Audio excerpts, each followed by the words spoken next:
Start at the beginning. Project.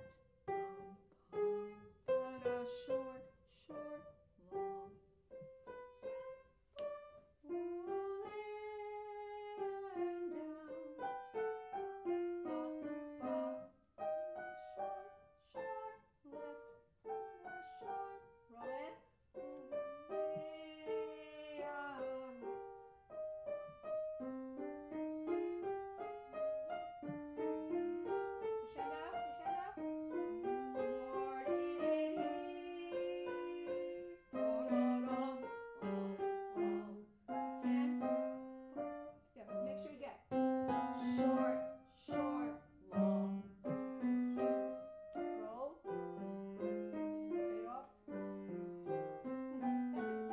Could be better. Measure 5, I want you to roll into, watch. Roll, roll, roll.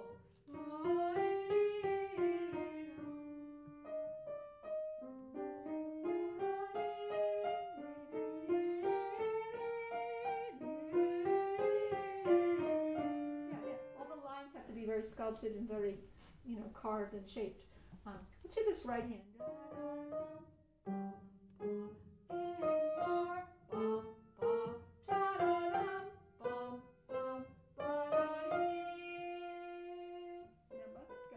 That's underneath, right? Yeah. This is underneath. Okay, now do both hands.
Straightforward.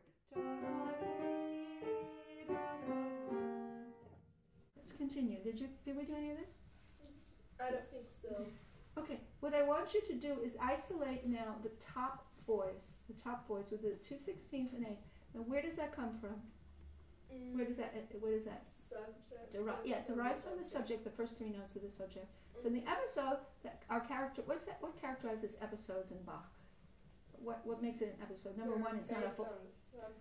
Right, pieces, motives, like motifs, pieces of subject, piece of subject, piece of counter subject, pieces of the 3 component voices, right? Yeah. Okay, so now let's just study the top line and phrase it nicely because it goes back to watch.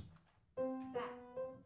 You can see that when you practice Bach, you have to totally peel it away in terms of voices, right? Doesn't make sense to sight read it. I mean, the first time you look at something, you could sight read, but what does that give you? Well, very little. Really. It's just like it's like sort of like splash down. What comes next? So what comes next? The most important part of learning is what? After the sight read, after the initial. Just let's try to read it, see what it's about. Then everything's now deep down and under. Okay, let's go back to measure 17 again. Start soft. Rest, da da da. Rest, rest more. Ta da da. Rest, rest. Ta da da. Rest, rest, rest, rest. Rest, rest. Ta da da. Rest more. Da da da. Rest, rest. Da da da. Rest. Rest, rest. Da da da. Rest. That's it. Yeah. And let that in an extra rest. Okay, now let's go now to the other voice in the middle. That would be the alto voice. Yeah. And it's based, I wrote there, based on CS1 by inversion. Because CS1 goes down as a scale. Now Bach is deciding to go up. That's what's a brilliant composer. Never does the same thing. He always wants to do something a little different. Okay, so now I'm going to count rest, rest, rest, da, da, da, da. Why am I going rest, rest, rest? Because we're not playing that first beat. And then there's two little rests that follow, right? Rest, rest. Roll in. Da, da, da. Tie. Rest. Roll into G minor. And rest. C. Tie. Da, da, da, da. Ba, da, da. Okay. So go back to measure 17 now, and we're going into the alto voice, which is based on CS1. Counter 71 by inversion. Okay, 17. Rest, rest, rest. Yeah, remember, you're rolling. If you're rolling into a scale, you never pull down on the first. You roll in, right, a scale? Okay, measure 17. Okay, again. Rest, rest, rest.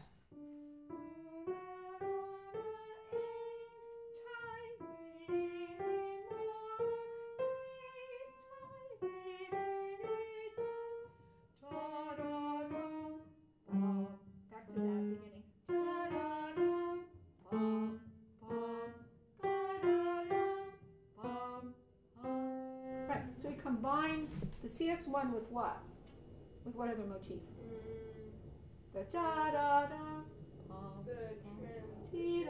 From the beginning, from the subject.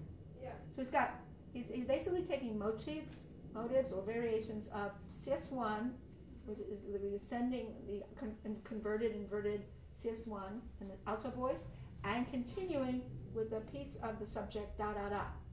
So you have to know that, because the listener wants to you're mapping out the piece for the listener. The listener doesn't want to be confused about what's going on, right? Let's do that again.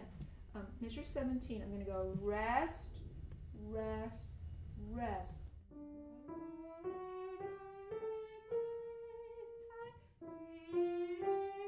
Crescendo. Here's the next motif.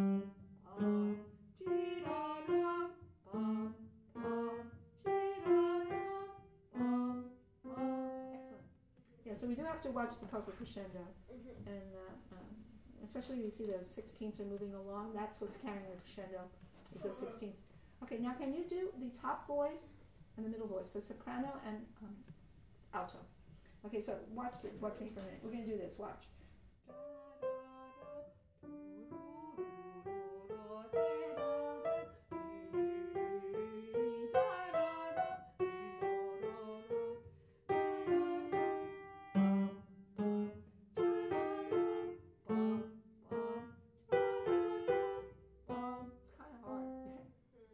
I would suggest you do that very super duper slow. Watch. Look how slowly I go.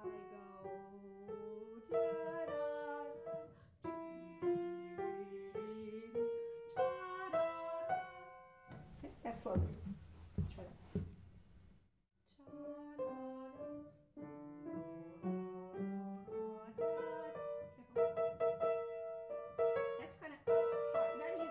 These longer fingers. Look what I do. I have a small hand. You have a bigger hand. I really have to play almost flat fingered, because look, you can't do anything or you hurt yourself. You have to extend your fingers, right? Okay. Go back again. Watch longer fingers. You can barely do it. Let's do it.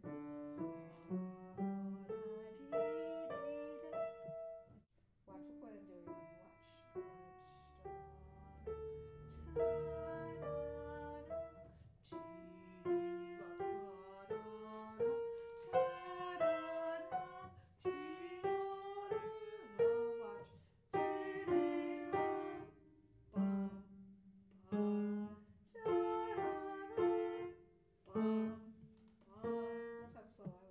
Tricky place.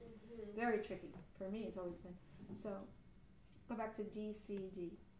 Measure 17. Short. Roll. poking out, so underneath. Da-da-dum. Okay, so what needs more practice is knowledge of the alto voice. Go back to the alto voice. Go back to.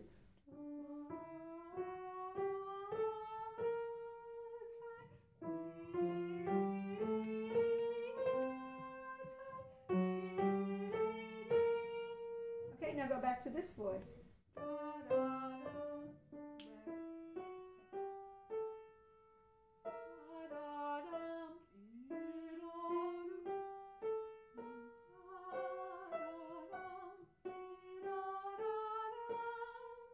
Now these are parallel thirds. That's a giveaway. Parallel thirds. Whole step on top and half steps on bottom. Now these are whole steps. Right? Now these are also whole steps. Okay. Oh, careful. Analyze them for their generic content. You know, what I mean is, when you do this, you have what? What type of parallel third? C minor, so that makes sense. C minor. Now here these are whole steps. Just say whole steps. Whole steps. And then that shortcut you're learning, you put a label on it, and it tells your fingers parallel thirds, whole step down, whole step back, both voices. Or first one has whole step on top and half step on bottom. And that's how you make your learning quicker, right? Because you have other landmarks to know it by, right? So yeah, and that's what most students don't do. You know, they don't have any other landmarks. You need landmarks. Whole steps. You also need to know your keys. And you know what? These changing keys there too. Changing keys, secondary dominance. So the secondary dominance creates what? The intensity. Okay. Yeah. So that means a lot. That whole section just takes it take an hour of practice.